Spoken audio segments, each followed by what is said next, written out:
여러분, 신구약 성경 전체를 통틀어서 가장 으뜸이 되고 1순위의 기본이 되는 계명이 뭡니까? 하나님을 마음을 다해서, 생명을 다해서 사랑하라고 하는 것입니다. 그게 제2, 제7의 계명이 아니라 제1의 계명입니다. 만약에 우리가 이렇게 이 으뜸되는 계명에 충실해서 하나님을 그렇게 전심으로 사랑하는 백성들이 예배를 드린다, 그 예배 드리는 모습이 어떨 것 같습니까? 그렇게 하나님을 생명 다해 사랑하는 성도들이 하나님께 예물을 드린다, 그 예물 드릴 때 어떤 자세로 드릴 것 같습니까? 우리가 매 주일 예배 때마다, 조금 전에도 예배 때 예물 드렸습니다. 이 예물을 영적으로 받으시는 하나님께는 이 예물이 어떤 의미로 받아들여질 것 같습니까? 하나님을 향한 우리의 전심의 사랑의 고백이 담겨있는 사랑의 증표로, 아니면 우리의 사랑이 식어졌거나 우리의 사랑이 배신을 때린, 그래서 하나님의 아픈 마음을 긁어내는 하나의 애물단지일까? 똑같은 드리는 예물인데 다를 수 있다는 거예요. 예를 한번 들어보십시다. 남편이 아내를 사랑합니다. 결혼기념일을 챙긴다는 겁니다. 보통 때는 챙기지도 않던 남편이 오늘 우리 결혼기념일이야, 사랑하는 당신을 위해서 내가 선물 하나 준비했어. 다른 때하고 달리 선물을 또 꺼내는데 아내가 입이 그냥 귀에 걸립니다. 왜요? 보니까 진주 목걸이인데 거의 알 하나가 눈가리만 해요. 아내가 신이 났습니다. 자기야 뭐. 근데 며칠 뒤에 보니까 남편의 핸드폰을 보니까 요상한 묘령의 여성하고 이 메시지를 주고받은 흔적이 나오는 거예요. 보니까 딴 여자가 생긴 거예요. 예? 이 사랑의 선물이 아니라 뭡니까? 나한테 뇌물을 먹인 거예요. 더 황당한 것은 그 여자에게 그 메시지 내용을 보니까 선물을 했는데 어떤 선물을 했느냐? 주먹만한 다이아 목걸이를 선물했다는 거예요. 예? 그때 아내에게 그 남편이 결혼기념일 사랑의 선물로 준 그 진주 목걸이 어떨 것 같습니까? 값지고 가치 있는 사랑의 징표가 아니라 어때요? 고통을 일으키는 애물단지인 거예요. 이사야서 1장 13절에 보면은 바로 이와 같은 배신의 예물, 배신의 뇌물을 받은 하나님의 고통을 이렇게 호소하고 있습니다. 여러분이 한번 읽어보실까요? 시작.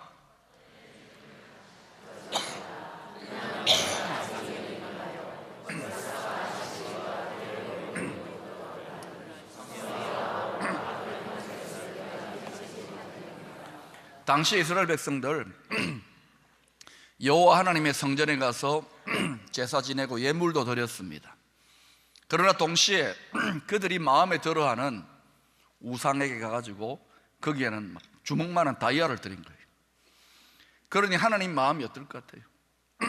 오늘날 우리 예배 드리고 하나님께 예물 드리는데 우리는 비종교적 형태의 하나님보다 더 사랑하는 우상은 없습니까? 만약 그런 가운데 우리가 하나님께 예배 드리고 예물 드린다면 너희가 드리는 게 다 헛되다, 내가 가증히 여긴다, 도저히 못 참겠다, 너희들의 예배 드리는 자세와 태도, 이렇게 말씀하실지도 몰라요. 이런 엉터리 예물을 받은 하나님의 상한 마음이 말라기 1장 8절에 이렇게 표현되어 있습니다. 여러분이 한번 읽어보실까요? 시작.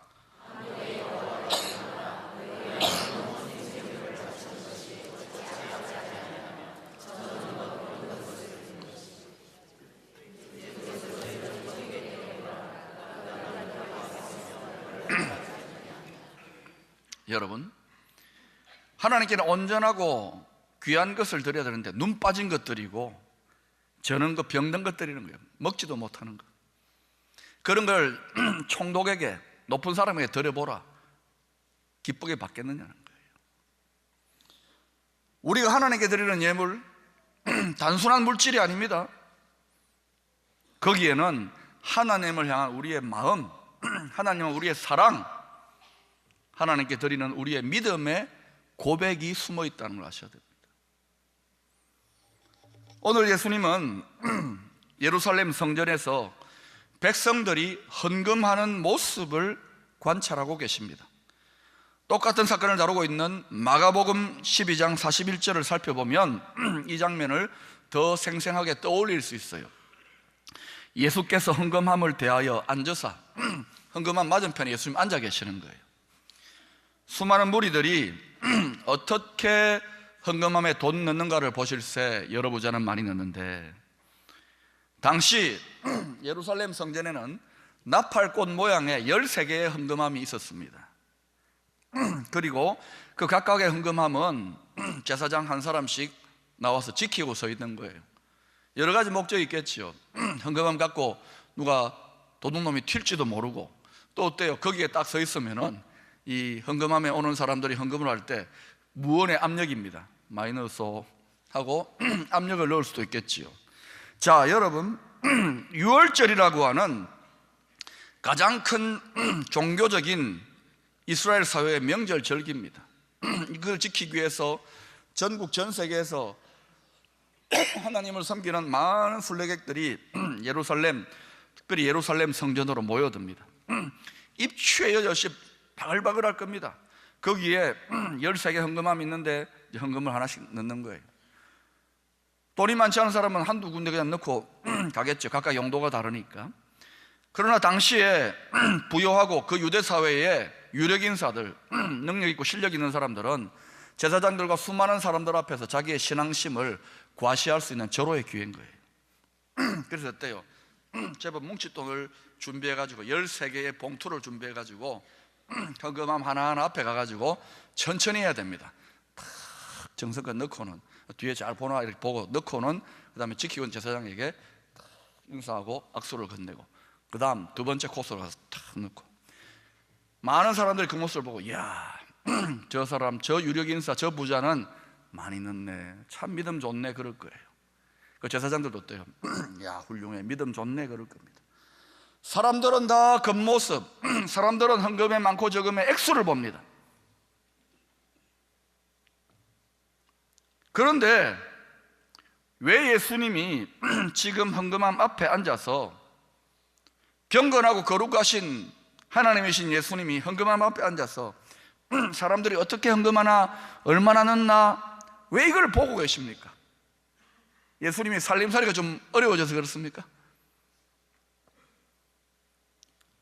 예수님은 지금 자신의 전부를 들여서 전심으로 하나님을 사랑하는 마음으로 예루살렘 성전으로 나와서 헌금하고 있는 이 여인의 중심을 들어섰을 때 그 여인을 딱 보는 순간 눈치를 채버리는 거예요. 여인이 가지고 있는 하나님 향한 사랑의 향기, 그 영혼의 향기, 그 영혼의 아름다움을 보고 주님이 취한 거예요.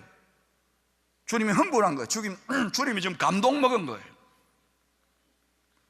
그래서 그 모습으로 처음부터 쭉 여인의 행동 거지를 빼놓지 않고 지켜봅니다. 여인은 겨우 2렙돈, 오늘날 우리나라 돈으로 하면 1,000원 정도 됩니다. 가난한 과부라고 했습니다. 그거 그냥 부끄럽게 넣는 거예요. 그런데 예수님 이 헌금을 지켜보시고 주위에 둘러선 제자들과 무리들에게 뭐라고 말하느냐?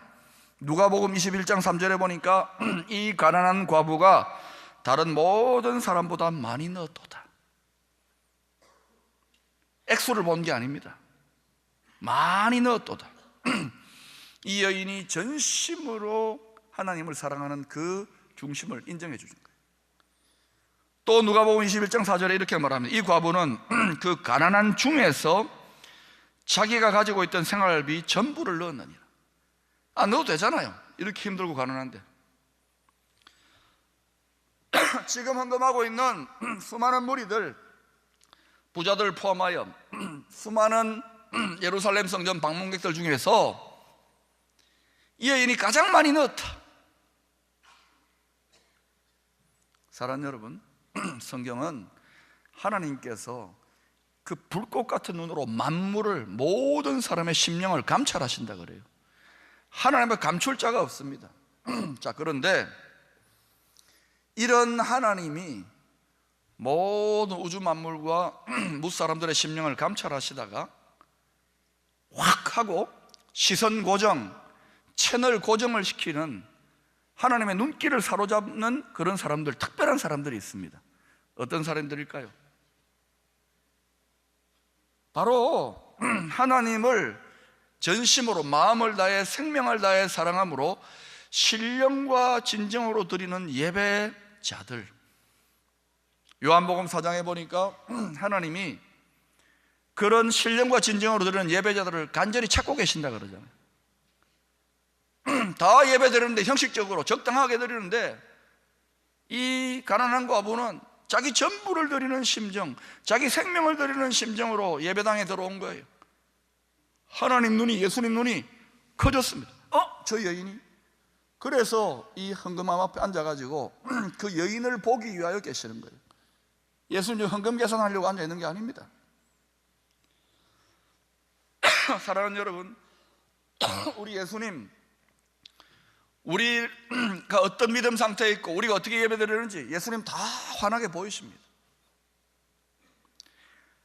향유 옥합을 깨뜨려 가지고 예수님의 십자가 죽음을 예비했던 여인에 대해서 사람들은 그 여인의 중심을 헤아리지 못하고 비난했습니다. 왜 귀한 것, 값비싼 거 부어버리는 허비하느냐? 예수님이 제자들 보고 뭐라고 합니까? 앞으로 예수 그리스도의 천국 복음이 전거되는 곳마다 이 여인이 지금 행한 이 일을 기념하게 될 것이다. 인정합니다. 그 사랑의 중심, 모든 자기의 모든 걸 다 쏟아붓는 그 사랑의 중심을 인정하세요.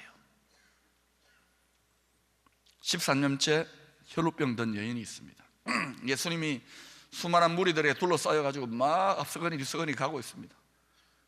그 누구에게도 능력이 나가지 않는데 이 혈루병 된 여인이 부끄러운 마음, 그러나 간절한 마음으로 예수님 옷가에 손만 닿아도, 사랑하는 주님 옷가에 손만 닿아도 내 병이 나을 것 같은 이런 마음으로 가서 부끄러움 속에 터치했더니 그 갈망, 그 사모하는 그 전심의 마음을 따라서 치유하는 능력이 흘러가 버리는 거예요. 전부를 드린다는 마음으로 헌금하고 모든 것이 하나님의 것이라는 그런 정신으로 살아가는 거예요.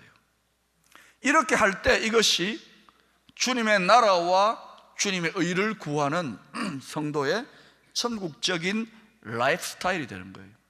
이때 너희는 먼저 그의 나라와 그의 의를 구하라, 그리하면 이 모든 것을 더하여 주시리라. 이 모든 것 안에는 무엇을 먹을까, 무엇을 입을까, 무엇을 마실까, 자식들 어떻게 키울까, 노후 대책 어떻게 할까, 건강관리 어떻게 할까, 이 모든 것이 다 들어가요. 하나님이 책임지십니다. 하나님이 책임지십니다. 천국적 방식으로 책임져요. 세상 경제는 오르락내리락, 세상 사업은 오르락내리락 하지만 하나님 나라의 경제는 전혀 다르게 작동해요. 그리하면 여러분, 헌금은요 교회에 내는 세금이 아닙니다. 교회 목회자들이 여러분한테 세금 뜯는 사람들이 아닙니다. 교회는 또 여러분의 멤버십, 교회를 사용하니까 회비 내는 거 아닙니다. 또 교회 좋은 일 한다는 명목으로 교회 기부금 내는 거 아니에요. 나라에서는 기부금이라고 처리할지는 모르겠어요. 이 기부금이 아닙니다. 헌금은 하나님께 내 전부를 드린다, 내 생명, 내 온 마음을 드린다는 사랑의 증표입니다.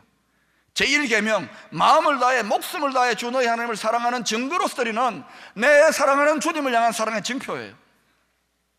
믿음의 고백으로 드리는 거예요. 만약에 여러분, 우리가 이렇게 예배를 드리고 이런 식으로 예물을 드리기 시작하면 어떤 일이 일어날까요? 우리 파산할까요? 다 망할까요? 요한복음 15장 7절에 이런 약속의 말씀이 나옵니다. 너희가 내 안에 거하고 내 말이 너희 안에 거하면 무엇이든지 원하는 대로 구하라, 그리하면 이루리라. 이야, 할렐루야. 무엇이든지 원하는 대로 구하라, 그럼 이루리라.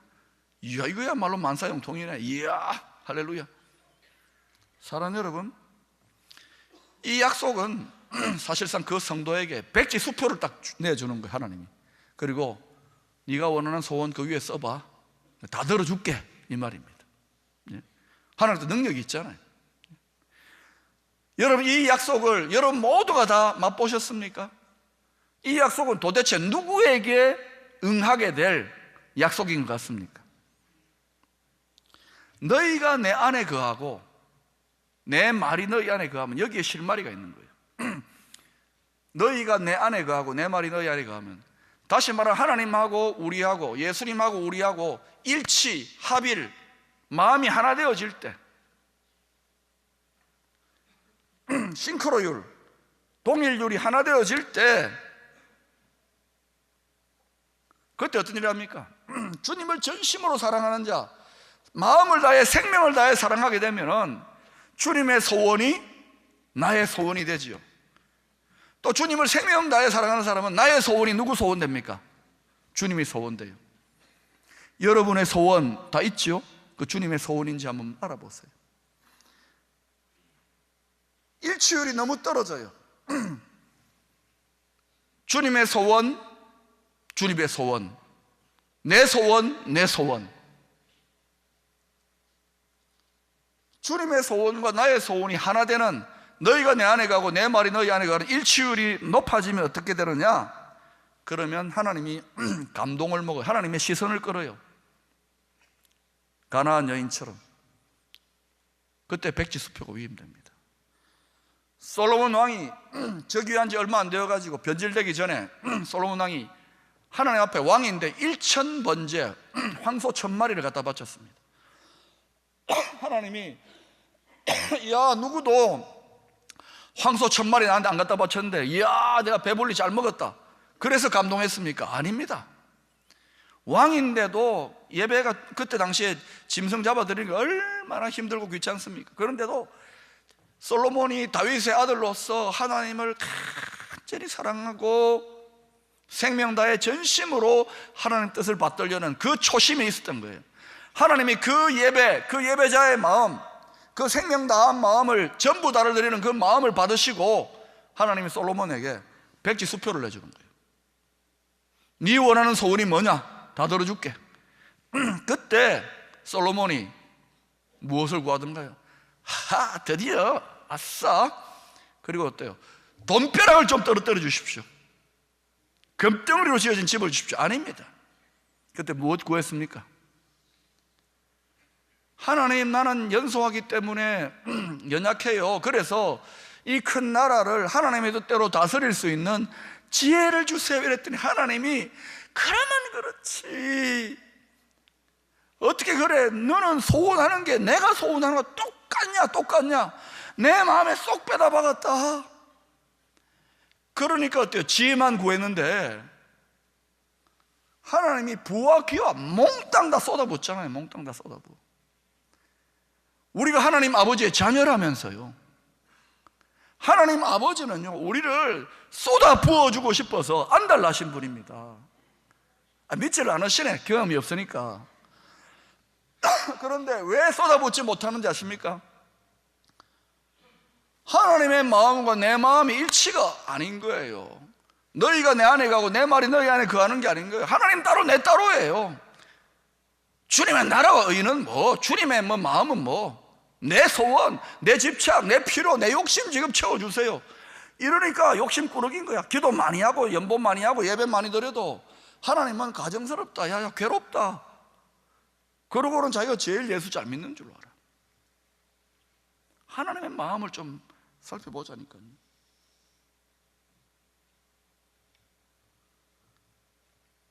하나님 아버지 마음이 이래요. 제발 좀 복을 쏟아 부어주고 싶은데 하도 이런 마음 가진 사람이 없으니까 이 가난한 과부처럼 이런 마음이 예비된 사람 보니까 눈이 번쩍 열리는 거예요. 그런데 놀랍게도 여러분, 이렇게 주님만을 전심으로 구하는 자는 되게 가난하고 병들고 외롭고 힘들고 어려운 분들이 더 많습니다. 부유하고 권세 있는 분들이 아니라는 건 아니지만 대체로 그런 분들은 하나님 사랑하는 마음, 교회 사랑하는 마음, 목사 사랑하는 마음 약합니다. 지내는 분 두 분이 있죠. 사랑하는 여러분, 하나님 여러분 얼마나 갈망합니까? 여러분의 일부로서 신앙생활 하지 마시라고요. 쓰다 남은 찌끄럽지 내 청춘과 내 가장 좋은 거 다 쓰고 은퇴하고 나서 뭐 좀 하겠다. 물론 그것도 귀합니다. 지금 젊었을 때, 건강할 때, 힘이 있을 때, 실력이 있을 때 고등어 반토막 같은 걸 잘라드려야지. 다 쓰다 남은 거, 먹다가 남은 갈비짝, 쓰다 남은 화장품 하나님께 드리면 하나님 그 받으시기는 하겠지만 얼마나 감격하며 기뻐할까요? 감동하실까요? 예배의 정신은, 헌금의 정신은 전부입니다. 이 가난한 가부는 1,000원 정도밖에 안 되는 자신의 하루 생활비 전부 다 드렸어요. 이 전부라는 단어 기억하세요. 마음 다해 생명 다해 드리는 거예요. 그러나 전부 다 드리면 우리가 못 사니까 전부 다를 드리는 심정으로 우리 일부를 구별하는 거예요.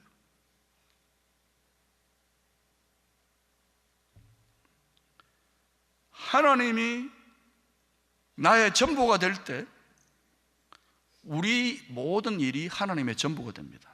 다시 잘 들었어요. 하나님이 여러분의 전부가 될 때 우리가 하는 모든 일이 하나님의 전부가 돼요. 제가 이 비밀을 깨닫고요, 이야 기쁨의 교회 목회 간단하네. 이 교회는 물론 박 목사가 중요한 리더십을 발휘하지만 목사의 교회 아닙니다. 목사의 교회면 저희 감당 못해요. 짐에 깔려가지고요. 이 교회 부흥하고 발전하고 하나님 뜻대로 쓰임받는 건 간단합니다. 하나님의 교회를 만들면 돼요. 어떻게 하나님 교회를 만드느냐고요? 하나님을 생명을 다해 사랑하고 전심으로 사랑하고 하나님의 뜻이면 어떤 대가도 지불하겠습니다. 이렇게 나아가면 그러면 하나님이 어때요? 이건 박 목사의 목회가 아니라 내 목회야 하고 하나님이 하시는 거예요. 사랑하는 여러분, 여러분도 마찬가지인 거예요. 여러분의 소원이 하나님의 소원이 되고 하나님의 소원이 여러분의 소원이 되면 어떤 일이 일어나기 시작하느냐? 논리적으로 생각해 보세요. 하나님의 일을 여러분이 마치 자기 일처럼, 자기 비즈니스나 자기 집안 일처럼 하게 되고요, 또 자기 일을 하나님 그럼 어떻게 하겠습니까?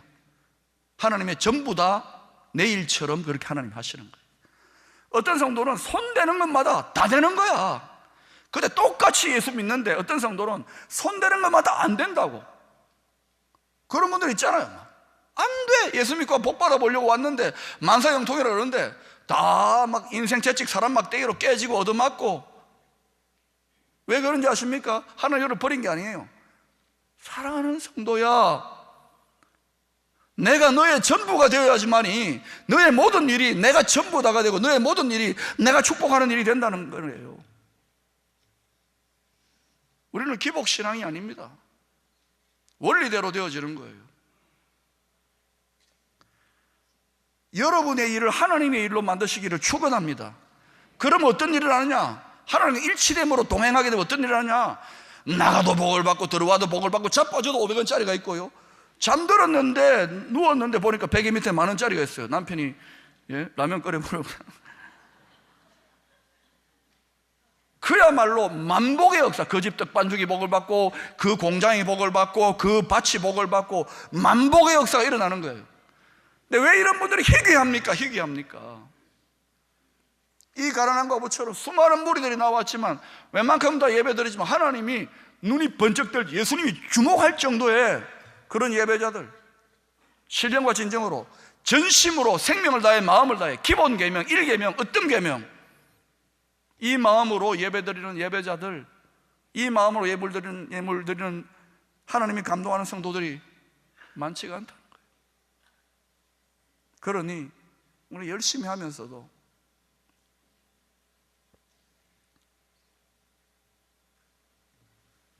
올 한해 저는 여러분이 하나님께서 여러분이 드리는 예배를 보시고 여러분이 드리는 예물의 중심을 보시고 하나님이 시선 고정, 여러분에게, 그리고 마치 솔로몬에게 백지 수표를 내주시지.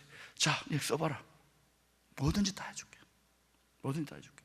그러면 또 아싸, 양덕동에 제일 큰 100평짜리 집 이런 거 쓰지 말고 주님, 그저 주님을 더 사랑하기를 원합니다. 이래야 주님 그저 그럼 다 주시겠죠. 안 주셔도 돼. 주님만을 사랑해, 예수님만을 사랑해, 예수님만을 갈망해. 교회가 몇십만 명으로 부흥하고 재정이 넘쳐나면 뭐합니까? 주님의 임재, 주님의 사랑 빼앗기면 아무것도 아닌데 속지 말라고요. 그것 있고 나머지 만복이 다 부어줘야 되는 거예요. 사랑하는 여러분, 올 한해 여러분에게 이 만복의 역사가 부어지는 영적 원리 딱 붙들고 가장 성공적인, 주님이 감동하실 만한 예배자들 될 수 있기를 축원합니다.